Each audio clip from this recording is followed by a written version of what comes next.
pomp and circumstance for graduations across the United States. It's that time of year to celebrate the hard work of students as they step into their futures.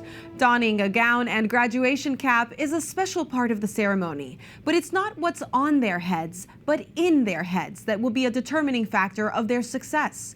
We continue our coverage on classical liberal arts education and are joined now by Elisabeth Sullivan of the Institute for Catholic Liberal Education. Welcome, Elisabeth. The Institute for Catholic Liberal Education, you talk about a vision, not a model for Catholic education. What does that mean? Yes, in modern times, we tend to think of models. You know, we can do STEM or STREAM or even classical to boost our enrollment.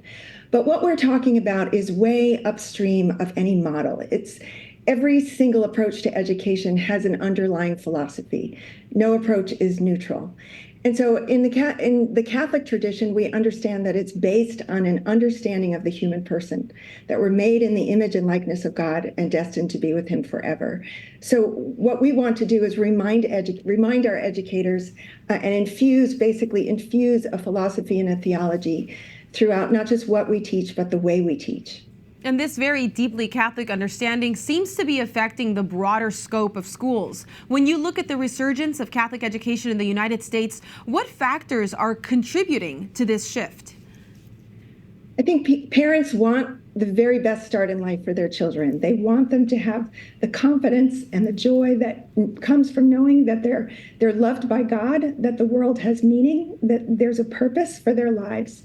And unfortunately, when modern education is reduced mainly to college and career readiness, we rob our children of that deeper meaning and the higher purpose that education should provide them, a vision of what their lives mean and what they can be. That's a beautiful description. Well, we just discussed one of those schools, John Paul the Great in Denver, one of your member schools, which is a Catholic school, but it's independent from the diocese. Are you seeing a trend in this desire to be independent and these independent schools adopting a more classical liberal approach to educating their students? Well, actually, we've gone far beyond that. What I believe started as a grassroots movement of parents stepping away from secular schools, beginning to homeschool, and then independent schools being founded with this vision. Now, this is very widespread in dioceses. In fact, 2/3 of our member schools are actually parish and diocesan schools. We have a growing number of bishops, superintendents, priests, principals who are recognizing that this is actually fully understood. We are reclaiming the Catholic intellectual tradition.